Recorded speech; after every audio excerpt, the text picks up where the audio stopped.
Bienvenue au vestiaire. Encore une fois, cette semaine, on parle de sport local avec un événement incontournable. Une tradition charlevoisienne qui perdure depuis 13 saisons. On parle de la virée nordique. Avec Charles Miller. Chasse et pêche, on va parler de chasse au chevreuil avec FX. FX est en forme. Sport majeur, Philippe, je te laisse conclure. On va parler de tout ce qui va mal à Montréal. Là. Des trous, du pont, des geysers, puis de Montréal, là, du Canadien de Montréal. Puis un peu des alouettes. Un petit peu. Bon vestiaire.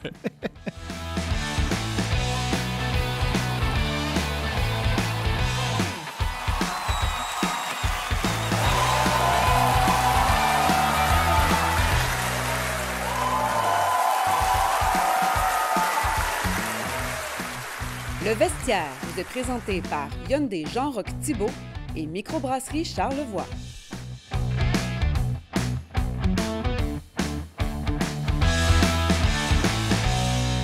Un incontournable dans Charlevoix, c'est la virée nordique. Pour en parler avec nous, le vice-président Charles Miller. Salut Charles. Salut. Bienvenue au vestiaire, Charles.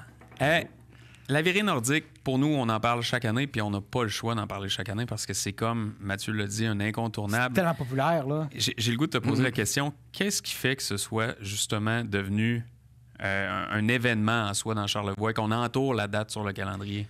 Différentes raisons, je pense. Là. C'est sûr que Charlevoix, pour le plein air, on s'entend que l'hiver, c'est pas toutes les régions qui peuvent prétendre avoir autant un beau terrain de jeu. Sinon, je dirais que 10 ans, en fait, c'est ça va être la 13e édition, mais on a plus d'une dizaine d'années derrière nous de travail à consolider cet événement-là. Les bénévoles, on parle de 200 bénévoles, l'accueil est incroyable. Là. C'est toujours ça que les gens disent aux événements de Charlevoix, que l'accueil est spécial. Des petits détails, je dirais, qui fait que la virée nordique est un événement sportif, mais en même temps, comme une expérience. Ouais. Avant de parler de ça, avant de parler de l'expérience sportive, il y a aussi tout le volet scolaire qui est important. Oui, exact. Dans le fond, la mission sociale, la raison, à quelque part, pourquoi on existe, là, c'est de faire bouger les gens, puis en particulier les jeunes, la transmission des saines habitudes de vie, puis tout le côté scolaire, triathlon des jeunes, triathlon qui a gagné le meilleur triathlon au Québec, un triathlon qui est reconnu là, qui mobilise tous les jeunes des écoles primaires, secondaires de Charlevoix, même des gens de la Côte-Nord, là, des Bergeronnes, Sacré-Cœur, ça vient. Puis des nouvelles activités aussi, là, le ski-auton qui a démarré à l'École du Plateau l'année dernière, qui incite les jeunes à faire des levées de fonds et à participer, puis donc à se relayer pour faire... Ça revient aussi? Ça revient, puis plus de participants cette année. On continue à développer ça. Ça avait vraiment bien fonctionné, mais on voulait faire ça à petite échelle, mais là, ça continue. Là, ouais. Beau problème. Beau problème. L'école, je pense, juste les écoles qui participent grandissent d'année en année. Là. Exact, ouais, c'est ça. On essaie toujours de mobiliser le plus de gens. Puis, cet aspect-là, des fois, c'est l'aspect un petit peu méconnu, je dirais, du grand public, là, notre implication, justement, auprès des écoles, des jeunes. Je dirais, la plupart des commanditaires, des partenaires, quand on leur apprend, dans le fond, c'est ça qu'on fait. Là, tous les profits, on s'organise pour toujours déposer un fonds pour la mission sociale. Puis on se fait demander aussi par beaucoup d'écoles, là, par exemple, de participer pour des acquisitions d'équipements sportifs, des choses comme ça. Donc, c'est vrai qu'on n'en parle pas beaucoup. On parle vraiment du week-end de la virée nordique. Il y a l'aspect touristique, les activités grand public, mais derrière tout ça, l'objectif... Des grosses retombées pour la région. Oui, exact, c'est ça. On est là pour les jeunes, puis on essaie d'organiser des activités aussi. Il y a l'aspect défi scolaire aussi, qu'on invite les écoles et les CPE même aussi à monter des activités l'hiver puis à faire une espèce de concours avec des prix. Il y a des choses que les gens voient un peu moins aller parce que c'est organisé directement avec les écoles puis avec les bénévoles puis tout ça. Mais ça mobilise pas mal de monde. C'est sûr. C'est sûr. Par exemple, cette année, si on prend l'aspect grand public, combien de participants on vit cette année? Je pense que si on parle de tout le monde ensemble... Au total tout? Au total tout, là, au-dessus de 2500, là, c'est presque en fait 3000. On parle de presque 3000 personnes si tu comptabilises le marathon, le ski-auton, ce qui se passe à la CEPAC dans la vallée des Glaces, le volet scolaire, les bénévoles. On a fait le calcul l'autre fois, on était rendu pas loin de 3000. Hey, c'est quand même... Il faut que ça marche. Puis, justement, on parle du succès de l'événement, c'est par les bénévoles. Ouais. Tu parlais de 200 bénévoles, plus ou moins. C'est-tu difficile de les avoir chaque année? Tu le sens-tu, ça, dans l'organisation? Ben, On dirait que ça s'essouffle présentement, le bénévolat. Ben, il y a beaucoup d'événements, beaucoup d'activités. Je veux dire qu'on reconnaît toujours les personnes qui sont super engagées. Je te dirais qu'il y a des gens qui c'est comme les pierres angulaires, mais ce qui est surprenant dans ces événements-là, c'est que ça a tellement un rayonnement, puis il y a des gens qui reviennent, puis qui aiment leur expérience, que ça crée des nouvelles sources de bénévolat. Il y a des gens qui viennent dans la région. Bon, la famille, c'est juste un jeune, un des enfants qui participe. Bon, la grand-mère va venir, elle va donner un peu de temps à faire de la remise de dossard. Parfait, tu sais. Fait que non, ça fait des petits, puis c'est pas si dur que ça. Ce qui est toujours stressant, c'est de rapailler tout ce monde-là, les assigner, leur donner des rôles, puis de les former. Mais sinon, on s'en tire tout le temps. On va toucher ben, ouais, c'est ça, exact. Ouais. Hey, on parle, 13e édition. Ouais.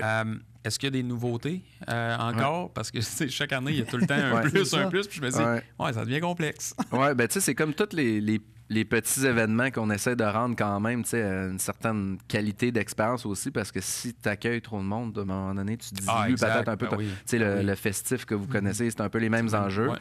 Nous, c'est un peu la même affaire, tu sais, rendu à 3000 personnes avec la voie ferrée puis tout ça. Arikana l'a vécu aussi, là. Ah oui, c'est des infrastructures que tu peux pas non plus garocher énormément de monde, tu sais. Puis à un moment donné, c'est les bénévoles, puis à un moment donné, c'est les autobus. Il y a un maximum de nombre de fournisseurs d'autobus dans la région, des choses comme ça. Fait que, tu sais, c'est un peu la gestion de la croissance. Fait qu'on essaie avec les activités d'y aller, d'en créer des nouvelles qui permettent, dans le fond, d'améliorer ou de continuer dans la même lignée qu'on a fait avec les principales activités qu'on a créées. Le marathon cette année, par exemple, on a une nouvelle distance de 15 km, mais qui va partir de Petite-Rivière-Saint-François.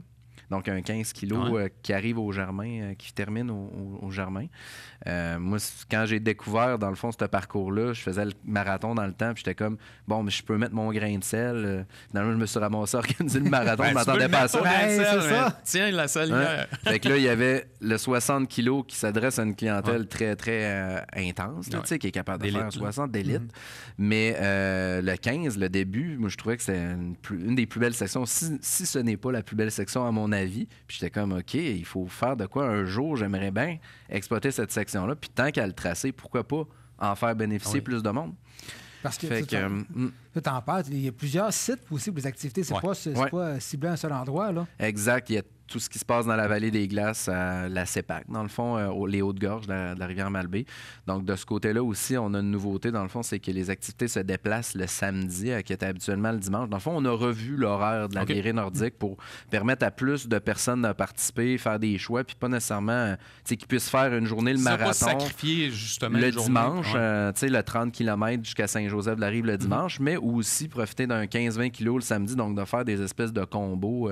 Il y en a beaucoup qui voulaient le faire, mais l'horaire ne le permettait pas. Donc, ça, c'est une des nouveautés. Là, il va y avoir le 15 kg, le 20 kg dans la vallée des Glaces le samedi à la place du dimanche. Donc, il va y avoir bien des heureux, je crois, de ce côté-là.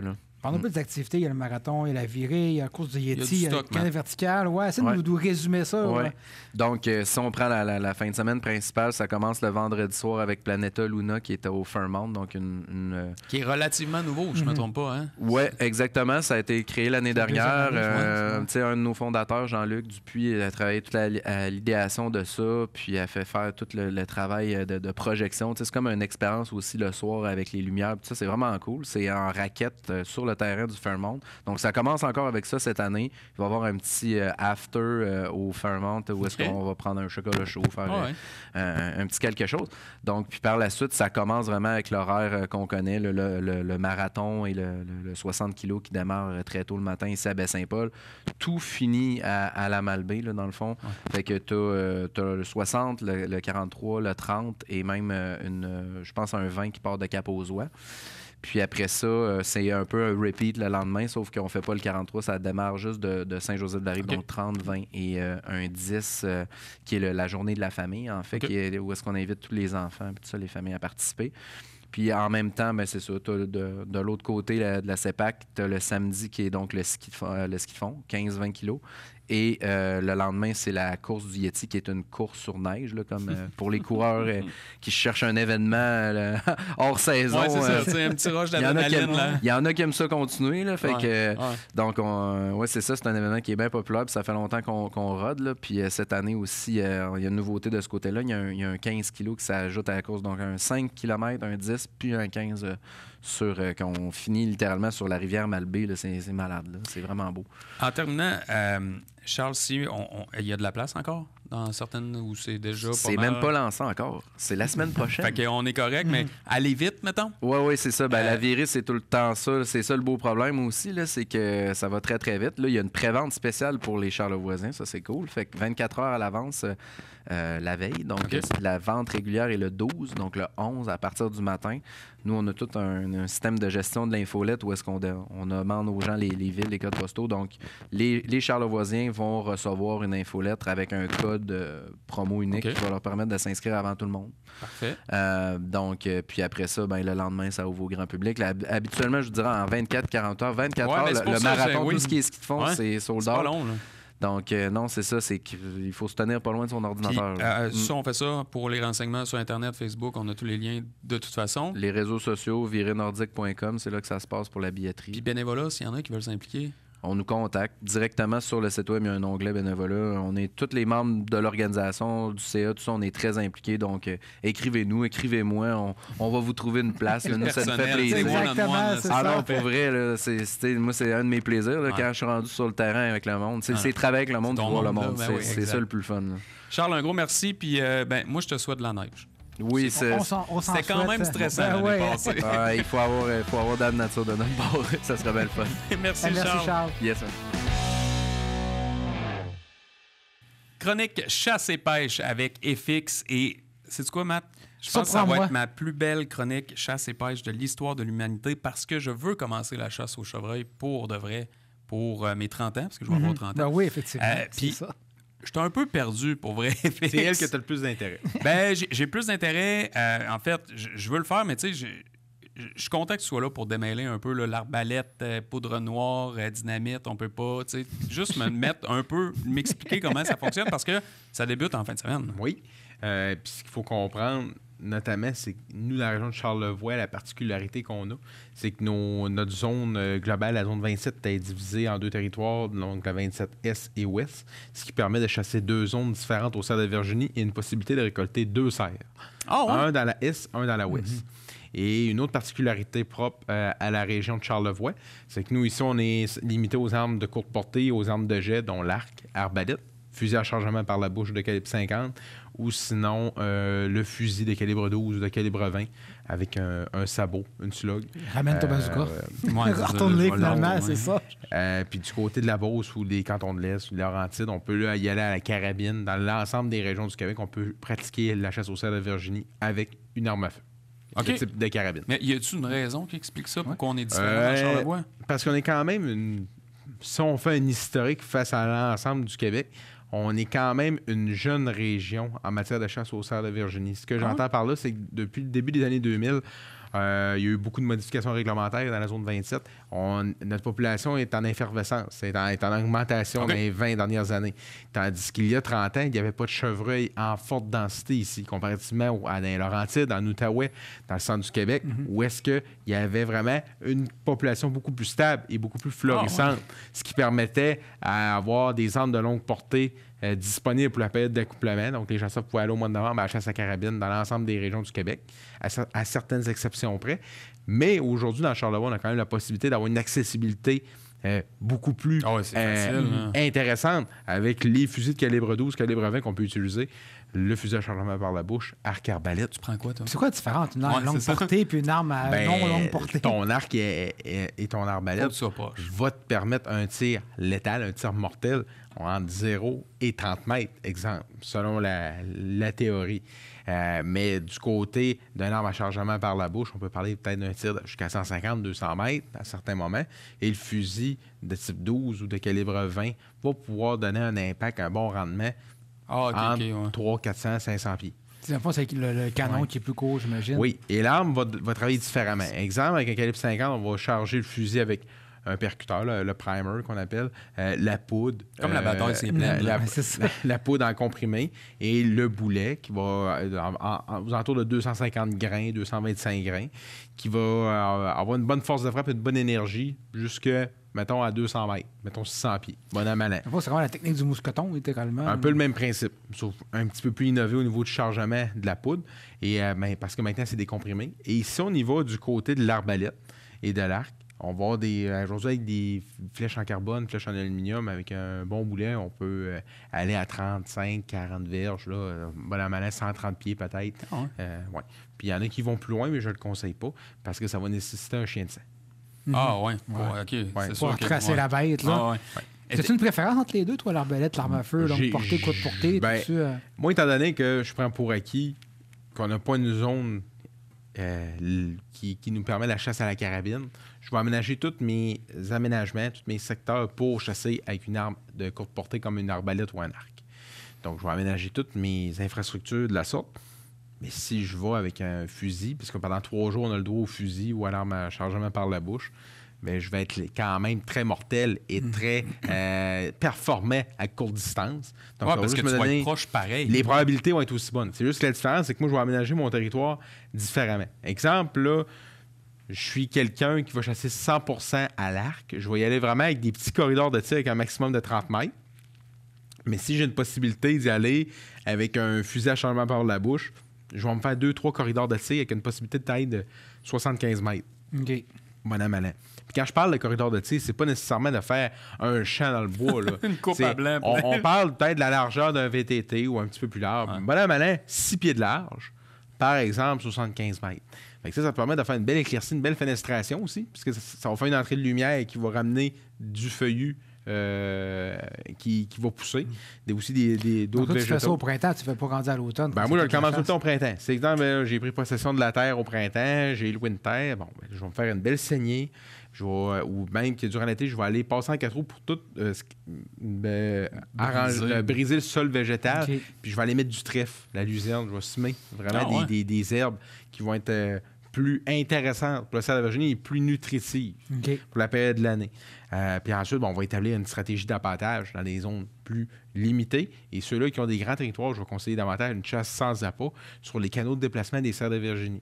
Exemple, des entonnoirs naturels, une zone de transition de 2 habitats. Ça va être ça que je vais cibler pour aller récolter un gros chevreuil. Tantôt, tu parlais qu'il y a plus de chevreuils. C'est-tu parce qu'il y a moins d'habitats puis ils descendent vers les villes ou c'est vraiment parce que ici, le propice et la géographie sont clémentes? Dans le parc à Longueuil. Ouais, c'est pour ça. Ils souffrent de Longueuil. Il ne faut pas se cacher que la qualité de l'habitat à Charlevoix est quand même là. Comparativement à il y a 30 ans, que c'était beaucoup plus aride. Maintenant, on a un petit peu moins de neige qu'avant. Ça donne une chance à la survie de l'espèce, mais ce qui aide énormément, c'est que nos chevreuils sont adaptés aussi à notre région. Je vous donne un exemple. Vous allez dans la région de Chaudière-Appalaches. Le chevreuil va hiverner dans des érablières, dans des cédrières. Pourquoi? Parce que c'est un couvert mature d'arbres qui va amener aussi une nourriture en sous-étage, 2 couches d'arbres qui sont différentes. Comparativement ici, que oui, on a des cédrières, oui, on a des forêts matures, mais le chevreuil s'est adapté. Il va se nourrir dans les pendants, dans les bords de mer. Il va manger des algues marines proches du fleuve. Il va aller aussi dans les vergers. Il va aller dans les cédrières pour aller manger les petites ramilles, les bourgeons. Donc, il va s'adapter à son milieu. Le chevreuil, comparativement à l'orignal, il est beaucoup plus facile à s'adapter. Une meilleure adaptabilité à son milieu. Exemple, le chevreuil, dans ce cas-ci, il y a 200 ans, il n'y en avait pas, le chevreuil sur l'île. Henri Meunier l'a introduit, si je ne me trompe pas, autour de 200 serres. Aujourd'hui, on en a 100 000. Mais ce n'est pas un climat qui était favorable pour la pérennité de l'espèce, mais il s'est adapté à son milieu.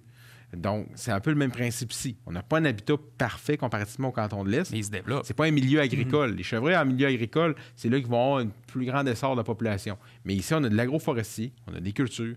On a exemple le bas de la baie, la vallée du Gouffre, qui vont amener aussi des champs abandonnés avec des pommiers, avec de la friche, des érables, tout ça.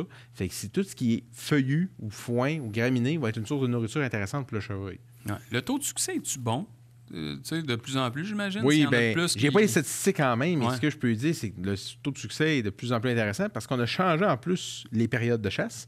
On avait des périodes de chasse concrètement dans la période d'accouplement. Avant, on avait une période de chasse qui était avant la période d'accouplement, aux alentours du 28 d'octobre à aller au 8 de novembre. Okay. C'était excellent. Moi, j'aimais mieux, personnellement, cette période-là parce que moi, j'ai chassé plus proche des zones de grattage. Donc, quand on trouvait en forêt des grattés faits avec les sabots, c'est un point de rencontre, dans le fond, que les chevreuils se rencontrent là pour laisser leurs odeurs. C'est un dépôt d'odeurs. Moi, j'ai chassé dans ces secteurs-là, en forêt mature.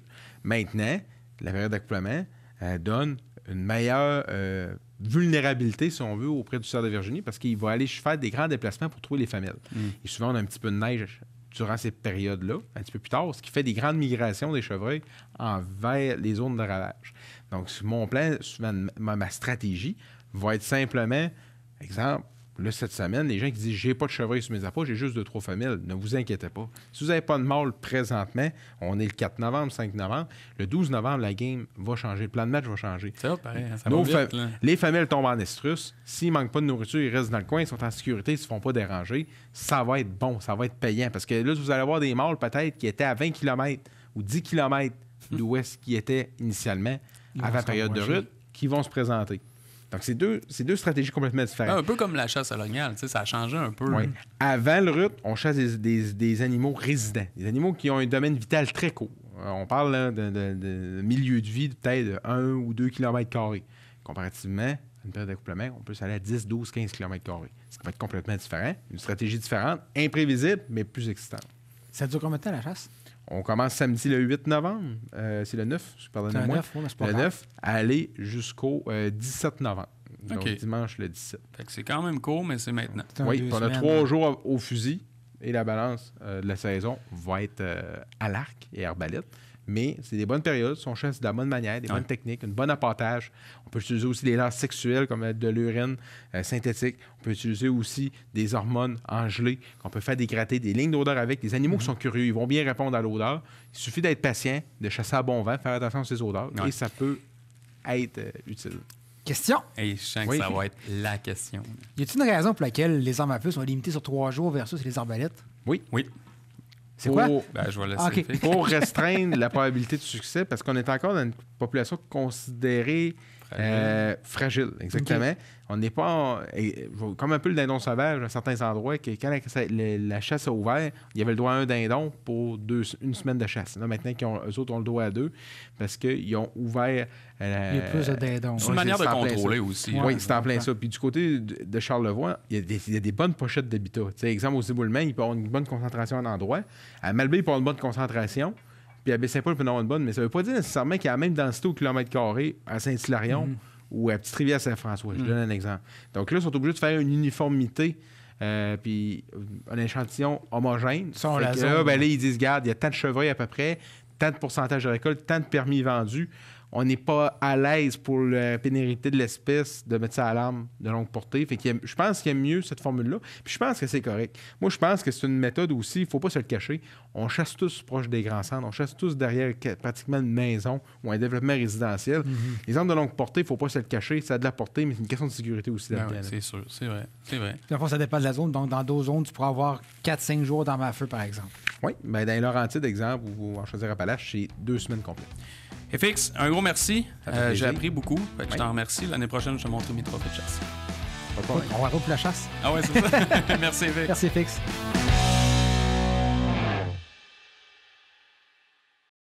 Nous sommes rendus au segment sport majeur et j'avais hâte parce que il y a un adage qui dit « Tout ce qui monte redescend ».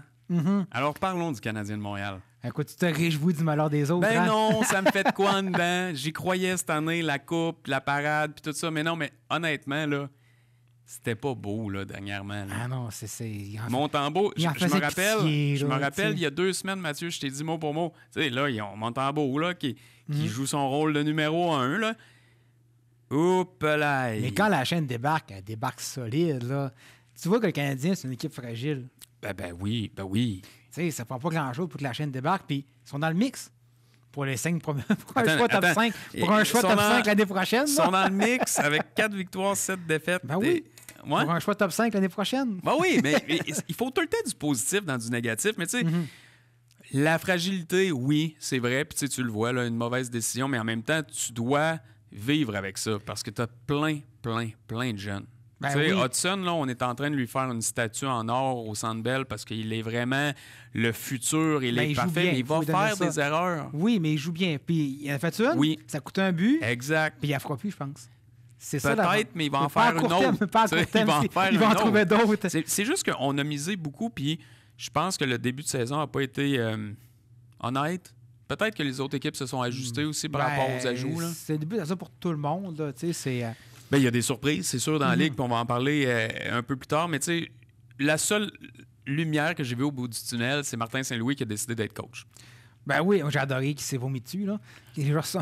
mais Tu sais, ça c'est du bonbon pour tout le monde, pour les médias. Puis, tu sais, mais dans les faits, c'est bien beau là, de dire que c'est drôle le mix, que d'être dans sa chaise, son banc, dans la game. Tu sais, je comprends. Mais sur la glace, faut que tu coaches. C'est ça, je te avec toi, les résultats sont pas là. Moi, je trouve que les attaquants appuient pas les défenseurs. C'est vrai. Tu sais, il y a beaucoup d'erreurs qui se font en attaque, beaucoup de revirements qui se font en attaque. On dirait qu'ils copient notre style de jeu, là. Ouais, beaucoup de revirements, garage, là. C'est ça. Mais tu sais, ils supportent pas bien la défense. Puis souvent, t'as des jeunes défenseurs qui se ramassent avec de la pression, ils ont de la misère à sortir. Mais t'as raison, c'est vrai que les défenseurs se portent beaucoup à l'attaque, puis je vois pas beaucoup de replis de temps en temps, tu sais. Ben, puis là, on dirait que depuis 2 matchs, ils tirent la ligne bleue, ce qu'ils faisaient pas avant. C'est vrai. Puis tu remarques, il y a beaucoup de buts qui sont marqués contre les Canadiens justement de la ligne bleue. La rondelle est déviée en chemin parce que les attaquants ne mettent pas de pression. C'est les joueurs en pointe. Ça, c'est quoi? Il y a quelques ajustements à faire. Mais il y a les gardiens aussi. Tu sais, les gardiens ouais. commençaient un match avec un but dans les 10 premières secondes, avec une période, c'est 4-0, c'est difficile. Le Canadien, souvent, va survivre. Oui. Puis à la fin de période, il reste moins de 2 minutes, ils se font marquer un but. Oui. On dirait que ça leur coupe les jambes, puis après ça, ils sont pas capables de reprendre le dessus. Mais je pense que c'est le défi d'une jeune équipe, puis tu as des vétérans qui tirent pas la barque par en avant. On dirait, tu sais, mettons, Dvorak, pour pas le nommer, il a son rôle en désavantage numérique, mais c'est tout ce qu'il fait. Tu sais, il est éteint, il est flat, il n'y a pas d'émotion, puis... Moi, j'en suis rendu à me demander, est-ce que ça prendra un petit électrochoc? Puis quand je parle d'électrochoc, j'y vais avec un joueur d'énergie. Tu sais, quelqu'un qui va arriver, qui va brasser à la soupe en bon français. Tu sais, ce qu'on appelle du FU attitude, là. Je sais pas si ça dit quelque chose, là. Ouais. Est-ce que c'est ça qui manque aux Canadiens? Peut-être. Mais je te lance la question suivante. Je la reçois. Ah, t'es gentil. Est-ce que Patrick Lainé, même Raphaël Harvey-Pinard, pourrait être ce genre de joueur à vraiment faire une transformation importante pour le Canadien? Écoute, je te renvoie la question. Tu vas sûrement connaître ma réponse.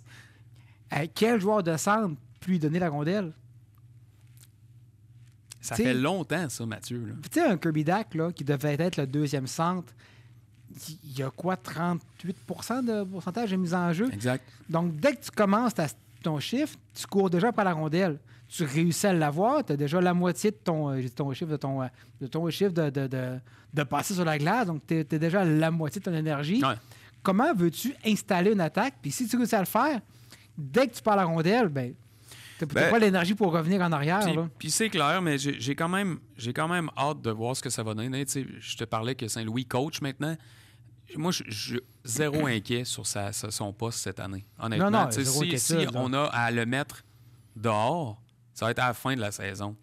On lui a donné une chance, ça n'a pas marché. Parce qu'il n'y a pas de pression tant que ça, parce qu'il devançait un peu le pronostic, justement, de « Hey, là, on n'est plus en reconstruction, on peut viser les séries. » Je n'étais pas sûr tant que ça. Encore. Oui, une bonne reconstruction, c'est au moins 5-6 ans. Quand même, il y en a des rapides, mais pour que ça fonctionne, je pense aussi. J'ai entendu quelque part, puis je me souviens plus qui a dit ça, mais une reconstruction, c'est long, surtout au milieu. Ben, on est pas mal dedans, mon cher ami. Fait que, série, pas de série? Je vais dire oui, juste pour maintenir... OK. Écoute, on va aller dans d'autres équipes qui ont un peu plus de positif. Je veux qu'on parle de la Ligue nationale. Il y a des débuts de saison intéressants, puis c'est drôle, hein? J'ai entendu au début de la saison à quel point que ça allait pas bien à Winnipeg, que la ville était plus derrière son équipe, qu'on voulait peut-être même la déménager. On a lu des affaires, là. C'est drôle, hein, son premier. Ben absolument. Écoute, à Winnipeg, ils ont repris. Mais qu'est-ce qui se passe à Winnipeg? Ils ont des bons joueurs. Mais c'est incroyable. Ils ont un excellent gardien. Oui. Ils ont une défensive qui est hermétique. Ben, c'est ça. Écoute, ils sont bons. C'est juste ça, ils jouent bien ensemble, un bon système. Mais c'est juste que ça prouve que les petits marchés, des fois, ça fonctionne. Tu sais, oui, c'est sûr que c'est pas ce qui va être le plus payant. C'est bien correct. Là. En produits dérivés, je pense pas que quelqu'un des États-Unis va acheter un gilet des Jets. C'est en droit de télédiffusion, surtout que ça fait mal parce que tu n'as pas un grand marché. Mais si on parle du sport, ça marche. Ben absolument. En tout cas, quand tu gagnes, ça, c'est sûr, c'est plus facile quand tu gagnes. Là. Parce que les Panthers, ça a déjà été pénible. Et tu as des hauts salariés versus Arizona qui avait juste des hauts salariés, mais qui étaient sur la liste des blessés à long terme. Tu sais, non, Winnipeg, vraiment, c'est un beau succès. Impressionnant. T'as-tu d'autres? Washington. Washington, on les pensait quasiment. Moi, personnellement, là, Ovechkin, c'était comme ça peut pas remonter. L'année passée, ça a été difficile. On y a été plein de joueurs autour de lui. On l'a laissé tout seul. Et cette année, ça marche. C'est vraiment beau à voir. C'est une équipe qui semble rapiécée, mais ça fonctionne. Puis vraiment, beau travail. Moi, je pense qu'il y a un bon système qui est en place. Tu as des joueurs qui achètent le système. Puis, visiblement, ça... Est-ce que Ovechkin va rattraper le Gretzky? Il manque 39 buts, ça serait... Ben oui, mais... D'ici 2 ans, il va l'avoir dépassé. Pas cette année, je pense pas. Puis si oui, wow, c'est encore plus impressionnant. Mais probablement qu'il va l'avoir l'année prochaine, puis après, il va prendre sa retraite. Là, avec un score de même, je pense, là, sur ton nom en haut de Gretzky, là, je pense que tu peux t'en aller la tête haute. Là. De l'autre spectre, les équipes qui déçoivent. Ben écoute, il y en a plusieurs. Colorado, Nashville. Ben, Colorado-Nashville, puis je vais te rajouter Boston. Avant-dernier, là. Je vais te rajouter Boston. Je suis déçu parce que, oui, c'est mon équipe.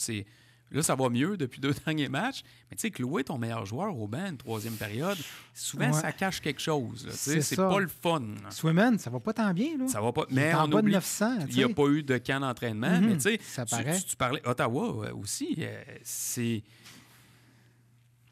Les montagnes russes d'Ottawa, là. Mais moi, de voir Colorado puis Nashville en Colorado, bas de classement... Là, pour vrai, Mathieu, ça, c'est surprenant. Puis c'est sûrement pas l'effet Jonathan Drouin.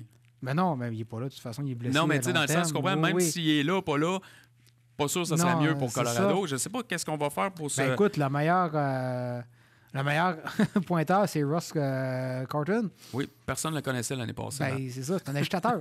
c'est pas un joueur de talent. Fait que ça va pas bien. Ça en démontre un peu que ça va pas bien. Puis les Highlanders. Les Highlanders, Patrick Roy, ça a l'air que c'est correct, qu'il va garder sa job, mais c'est difficile. Il y a une masse salariale élevée, des contrats à long terme, et l'équipe plafonne. Ouais. En tout cas, ça brasse pas mal. Mélange, je pense qu'on va avoir du fun cette année. Et on termine avec une bonne nouvelle, c'est les séries dans la LCF. C'est vraiment plaisant. J'en ai écouté pas mal plus que les autres années cette année parce que je reviens avec ça. Les Alouettes ont réussi à rendre quelque chose d'intéressant. Ils sont compétitifs. Sur le terrain, sur place, à la télévision, c'est agréable de le voir. Absolument. Et là, les séries commencent. Tu t'attends à quoi? Tout peut arriver, là. On s'en va déjà en demi-finale. C'est déjà la demi-finale avec la CFL. Ils vont jouer contre Toronto, qui a battu Ottawa en fait, semaine passée. Une satanée varlope. Donc, écoute, la reprise de l'année passée, j'ai hâte de voir. J'ai le goût de te dire, puis on va se rendre là, Matt. J'ai le goût de te dire qu'on va voir la reprise et on va avoir une autre reprise. Ben, je sais pas, parce que Toronto va arriver à Montréal comme les Alouettes l'an dernier. Avec le vent dans les voiles, ils ont gagné. Écoute, ils ont marqué 58 points contre Ottawa. Là. Oui, c'est beaucoup. Mais tu sais, les Alouettes, l'année passée, on était sûr qu'ils n'allaient pas plus loin que ça. Absolument. Mais écoute, je suis d'accord avec toi. J'ai hâte de voir. Puis si ça passe, mais après ça, c'est sûr, moi, je vois Winnipeg encore. Là. Ben, il y a des bonnes chances. J'ai hâte de voir. Puis tu sais, ça va être encore plus intéressant à suivre ça. Puis tu sais, même, je te dirais, il y a aussi le football universitaire qui marche à côté. T'sais, le sport, là, le football au Québec est vraiment en santé. 19e année consécutive, Montréal, Québec.